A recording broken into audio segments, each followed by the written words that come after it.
1 Kings chapter number 16. 1 Kings chapter 16. And if you'll hurry and turn there, I'll hurry and get through. And you ready? All right. 1 Kings 16. All right. It's a good day the Lord hath made. Let us rejoice and be glad in it. Amen. I'm so glad you're here today. Now I want to preach this message from a positive standpoint, okay? I don't want to be negative at all. I just want to preach this from a positive standpoint. Chapter 16, 1 Kings, verse number 30. I began reading for you, and if you have that place, I'd like for you to try to find James in the New Testament, James chapter 5, James chapter 5.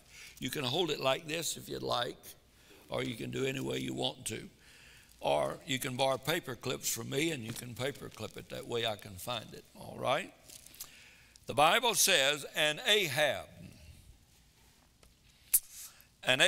the son of Omri did evil in the sight of the Lord above all that were before him. What a testimony. 1 Kings 16 verse 30. And Ahab the son of Omri did evil in the sight of the Lord above all that were before him. And it came to pass, as if it had been a light thing for him to walk in the sins of Jeroboam the son of Nebat, that he took to wife Jezebel, the daughter of Ethbaal, king of the Zidonians, and went and served Baal and worshipped him.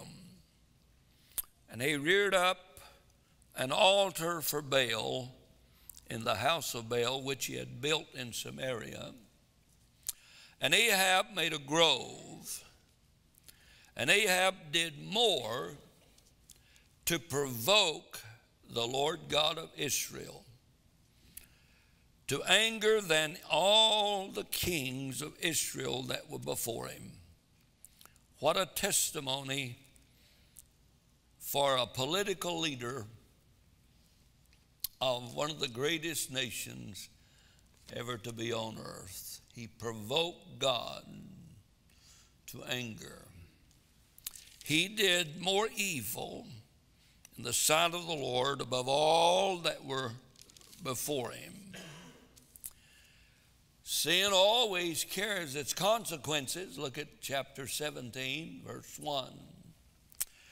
And Elijah the Tishbite, who was of the inhabitants of Gilead, said unto Ahab, as the Lord God of Israel liveth, before whom I stand, there shall not be dew nor rain these years, but according to my word. What a cocky preacher.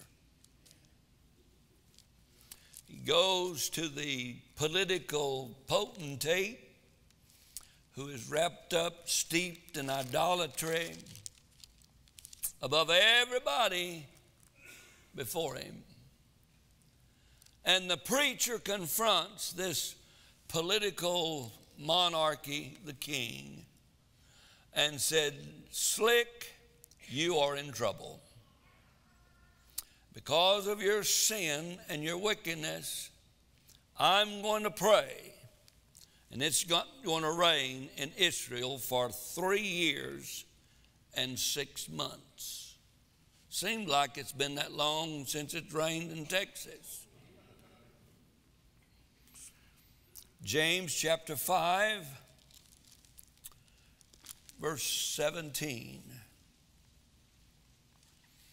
Elias, or Elijah, was a man subject to like passions as we are, and he prayed earnestly that it might not rain, and it rained not on the earth by the space of 3 years and 6 months.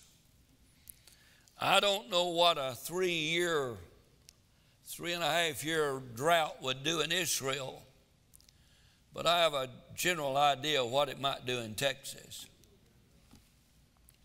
It might cause some animosity. It might cause some anxiety. It might even cause a drought. And a drought might bring a famine.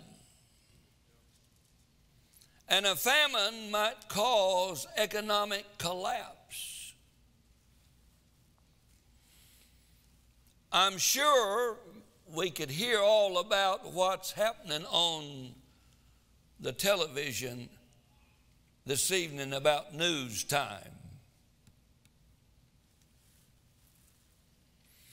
I'm sure there would be some name calling. It's your fault. No, it's your fault.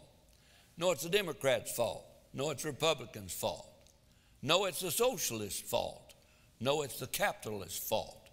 No, I tell you, it's got to be Trump's fault.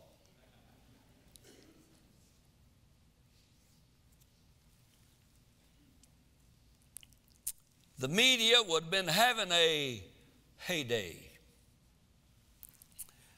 Politics had become so corrupt and so selfish and so greedy. You'll see in 1 Kings 21 that it didn't make any difference who owned the land. If Ahab wanted it, Jezebel would get it. And Nabob lost his property. They might call it, well, let's go on. Idolatry was commonplace. And I wonder, with all that is going on with the idolatry, with the economy, with the drought, with the famine and no food, people starving to death, I'm sure there was blame, and I'm sure there was finger pointing, and I'm sure there's a problem. But could I please ask you a question? Was the problem really the drought or lack of food?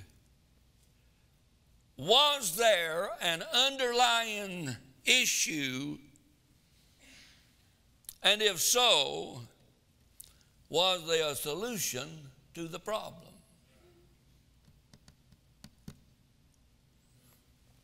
I see a lot of finger pointing today on television. It's nobody's fault, don't seem like. Well, it's the past administration, and the past administration before that, and the past administration before that. Really, is there a problem in our land? Is there a problem in our homes? Is there a problem in our community? One motel in Burleson, in the last 3 days, they've arrested 7 dope heads and pulled 1 body out of the motel in the last 3 days. Didn't see it on the news, did you? Trump didn't cause it, that's why.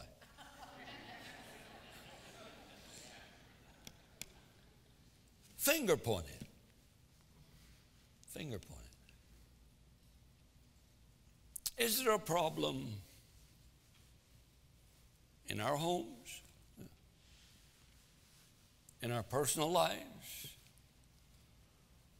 Nervous breakdowns, drug addicts, although the doctor has prescribed them, that makes it legal to kill ourselves. Is there a problem, an underlying problem?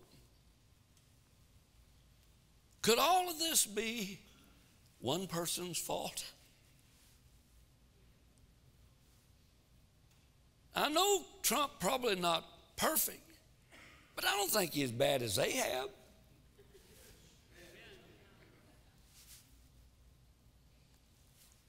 was there a deeper problem facing Israel, and could there be a deeper problem facing America?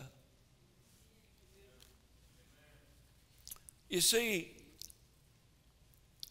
socialism cannot take over by fixing one problem at a time. The only way socialism can take over is to completely collapse capitalism.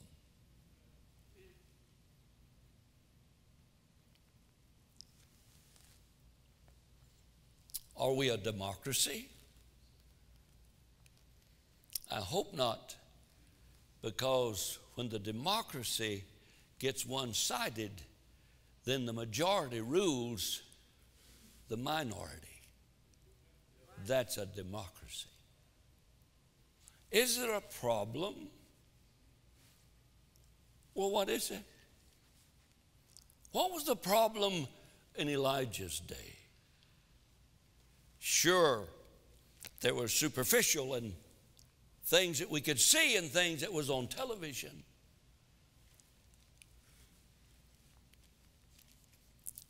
I think I found the problem last week. Chapter 18 and verse 30. I'd like to continue what I started last week. Watch this. Here's the problem. Verse 30. The altar of the Lord was broken down. I do not want to be negative. Could I please ask you, how's the altar in your life? What place in our life does the altar of God consume? How and in what condition is the altar of God at Joshua Baptist Church? Is the altar in America broken down? Is our problem political or spiritual?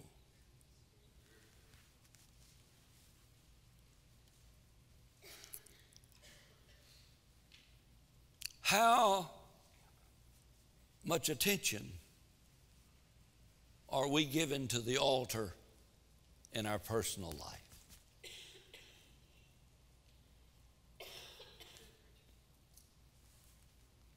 I think maybe I hit a rabbit. Years ago, I was in evangelism. You'd never guess that, as withdrawn as I am. And I'd go to churches all over America. I'd drive all day Saturday to start a meeting on Sunday, and preach through Friday, and drive all day Saturday to start another meeting on Sunday. In 4 years, I preached 200 meetings. I'd go into the church and I'd look at folks over here and they'd be mad. And there'd be folks on this side smiling. They were glad that they were mad.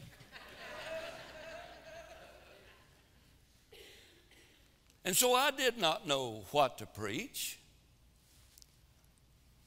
But when I was a kid, I used to do a lot of rabbit hunting with my father. And my dad said, son, if you don't know what you're hunting, just go through the woods and find a hole. Cock one barrel on your shotgun and shoot in the hole. And if something runs out, shoot it.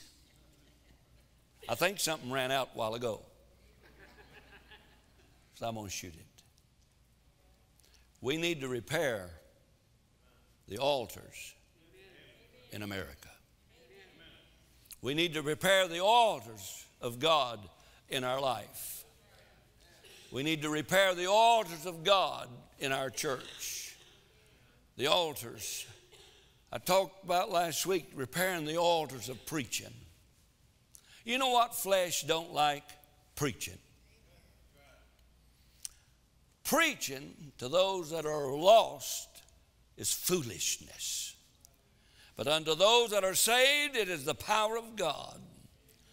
Flesh does not like to be told you are wrong. Flesh does not like to be yelled at, scolded, disciplined, or encouraged. Flesh does not like preaching. Why should you like to come down here and sit and let me tell you for an hour how sorry you are? You said, I can get that home to my wife free. And she don't take an offering. So nobody in the flesh wants to hear preaching. But if anybody needs preaching, it's those who are living in the flesh. Because flesh will get you in trouble every time. Flesh has no conscience. Flesh has no remorse. All flesh is interested in is flesh. And you need your flesh preached to on a regular basis. You need to bring your flesh to the church house, be in attendance, and hear preaching. That's an altar that needs to be rekindled and built up again. We need to come to the house of God to be preached to. We need to come with our attendance. We need to be attentive. Put your phone up. Nobody's going to go to hell while you're in here. You don't have to call them and tell them, look, I'll be over and win you to Christ after the service. The most nervous I see anybody in today's economy is when they misplace their phone. What in the world could we do without a phone? Find the power button, turn it off, and listen attentively to preaching. You say, I don't need it. That just proves how bad you do need it. Amen. Now, watch this. Let me show you another altar. And the Bible says, and boy, I love this. It's so wonderful when you get to these places. And the Bible says in chapter 18 and verse 42. So Ahab went up to eat and to drink. Chapter 18, verse 42. And Elijah went up to the top of Carmel. And he cast himself down upon the earth and put his face between his knees. This must have been when he was a young man. If I ever got my face between my knees and you wanted to take a picture of my face, you'd have to do it from the hinder side.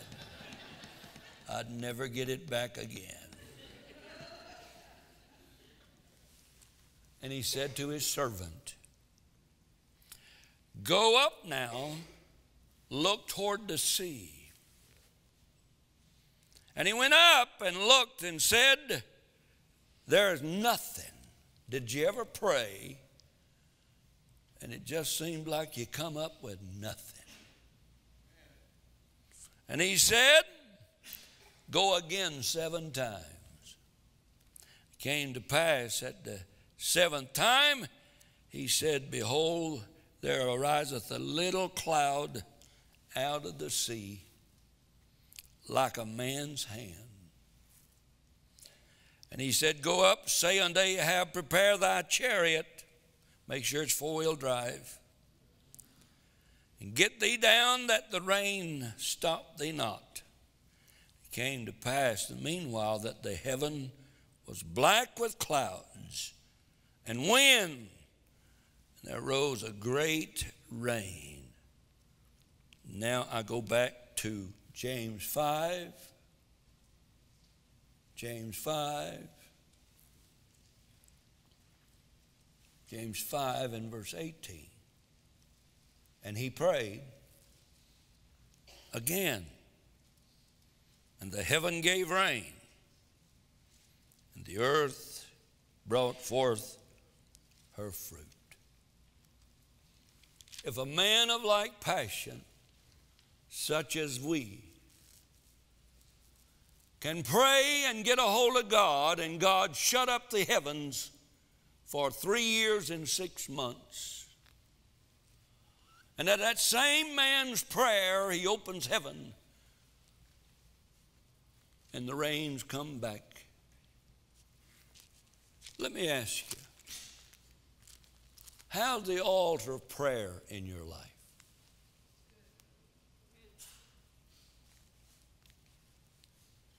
Is the altar of prayer broken down?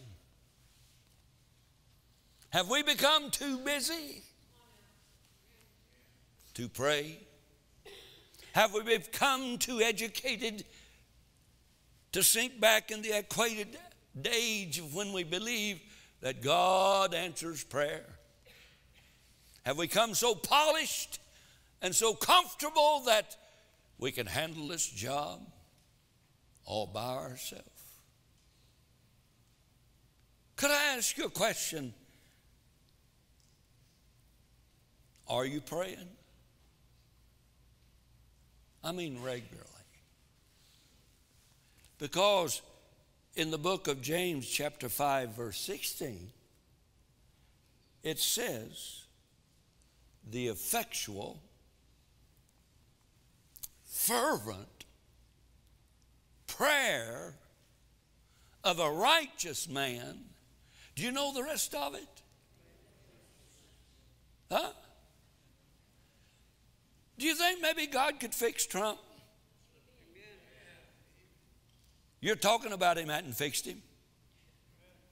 Maybe you're talking to the wrong person. You think God could fix the Democrats? I don't think it could do the Republicans any good, but I just think maybe, do you think maybe God can handle this job? Do you think maybe the problem in America is really not political? Do you think maybe the problem is not in Washington? You think maybe the problem could not be in the White House? It might be in the church house. You say, well, I'm mad at you. I don't care. I said that positive. You notice that? How much time have you and I spent in effectual, fervent prayer to God for our church this week? For our pastors this week? For our mate this week? Has your mate heard you say, Lord, thank you for her? I think maybe if you would allow me to for just about, well, it looked like 6 minutes. I got a 6-minute sermon for you today on repairing the altars of prayer. May I say to you today, what our church needs today is not better and more machinery. What our church needs today is not a greater organization, not more novel methods by which we may grow and build buildings, but men and women through whom the Holy Ghost can flow and use for the glory of God. May I say, what we need today is men and women of prayer, mighty in prayer. The Holy Ghost does not anoint methods. The Holy Ghost does not flow through means. The Holy Ghost of God flows through men to other men to win men to Jesus Christ. What we need today is men and women of prayer. He does not anoint plans, but he anoints men and women who pray. God bless your heart today. Do you realize how many promises there are in the Word of God concerning prayer and what God can do. May I just remind you in the next 2 or 3 minutes, call unto me, and I will answer thee, and show thee great and mighty things which thou knowest not. That's what God promised Jeremiah. Call unto me, and I will answer thee. Can anybody stand to see some great and mighty things? You say, I've got a kid I can't control. Turn him over to God. God knows just which way to go, and God knows which string to pull. You say, well, preacher, I got problems, and I cannot imagine. God knows all about those problems, and God's in the great and mighty business. Did you know that God said, if my people which are called by my name shall humble themselves and pray and seek my face and turn from the wicked ways, then I will hear from heaven and heal their land.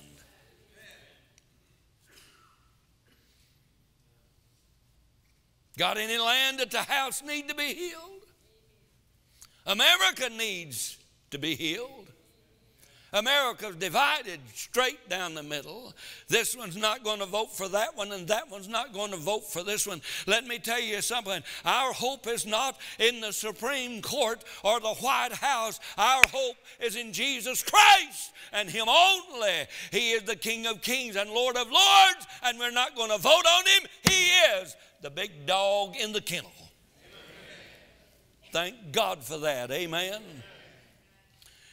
I read the other day, for we know not what we should pray, but the Spirit itself maketh intercession for us with groanings that cannot be uttered. Sometimes the best part of your praying is when your mouth is shut.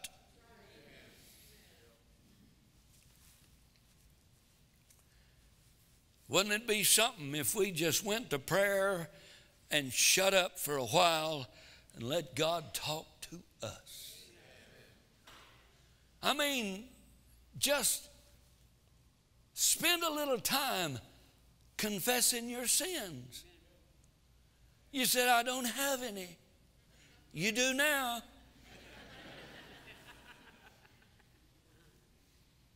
You said, preacher, I can't remember them. Why don't you just throw your mind into neutral and say, Lord, if you'll roll them by, I'll confess them. You say, I'm more of a generalization, universal kind of prayer. God, forgive me of all my sins. And God said, which one? You'll say, well, not that one. That's too much fun, Lord. Pass another one by. You want to know what's wrong with your land? You want to know what happened to your smile? You want to know where your get up and go got? You know where all the joy of the salvation you got when you got saved went?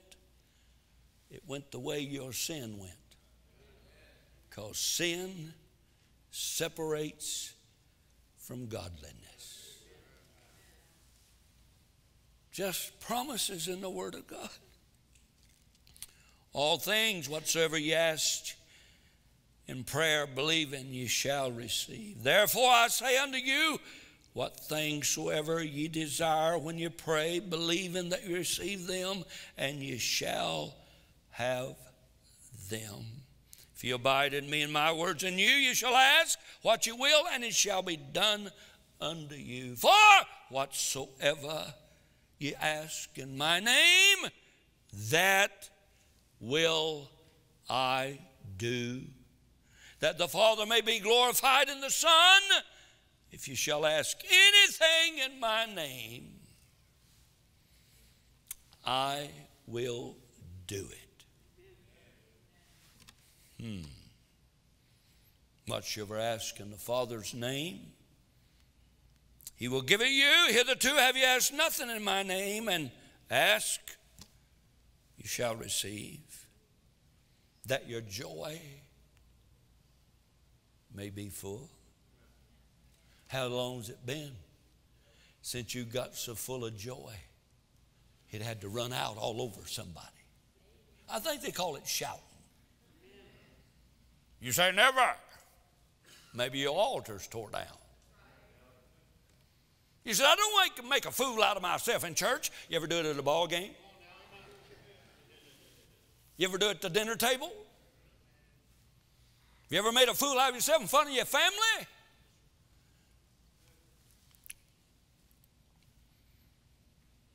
For the eyes of the Lord are over the righteous, and his ears are open unto their prayers.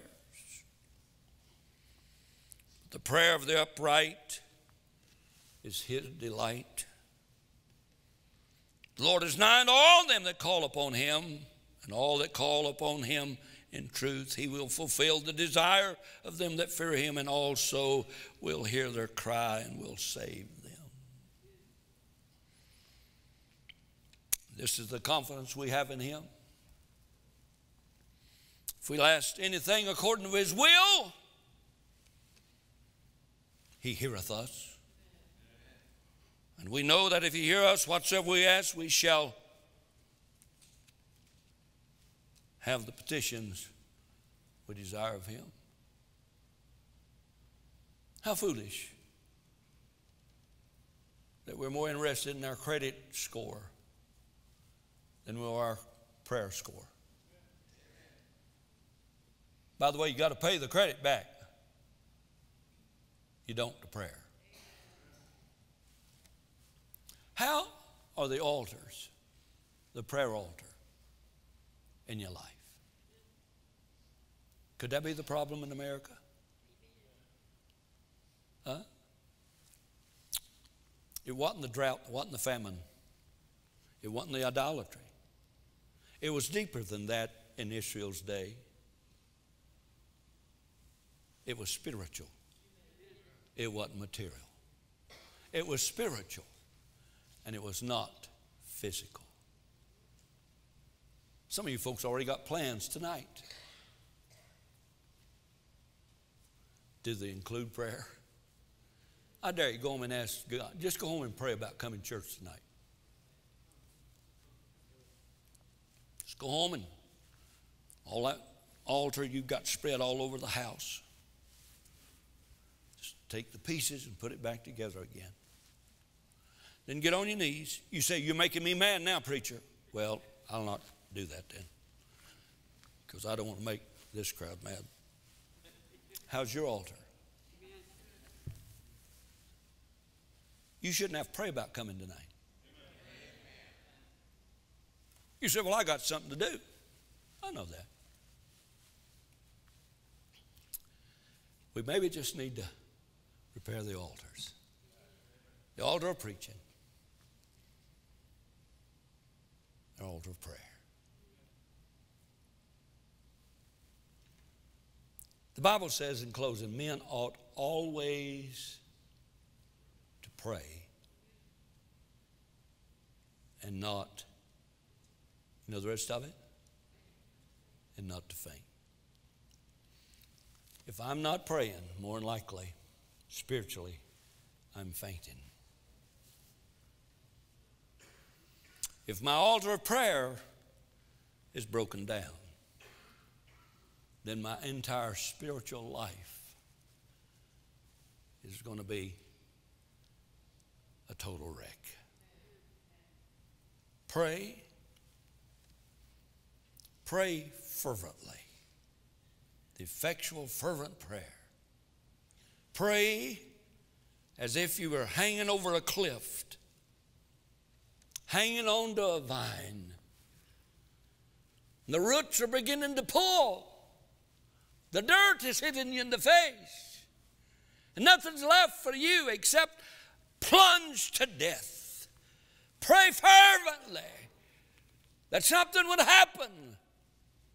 I heard about a fellow who did that one time. And he started crying out to God for help. And God said, well, just turn loose. The guy hanging on for dear life said, hey, is anybody else up there? Is that you? Looking for another solution? Pray fervently pray frequently.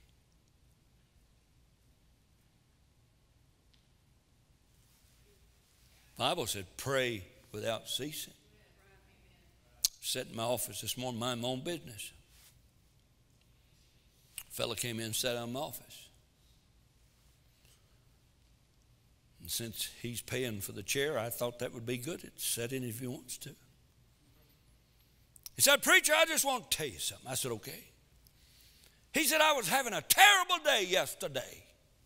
Everything was going wrong. I got too much business, and I can't get it all done. And I just had a terrible attitude." Has anybody here ever had one of them kind of days? He said, "Finally, I just got sick of myself and pulled my truck over and just bowed my head and said, 'God, I am sorry. I complain when I ain't got any work. I complain when I got too much work. Lord, fix this.'" And he said God just gave him a sweet spirit, started his truck, went on to work. Pray regularly.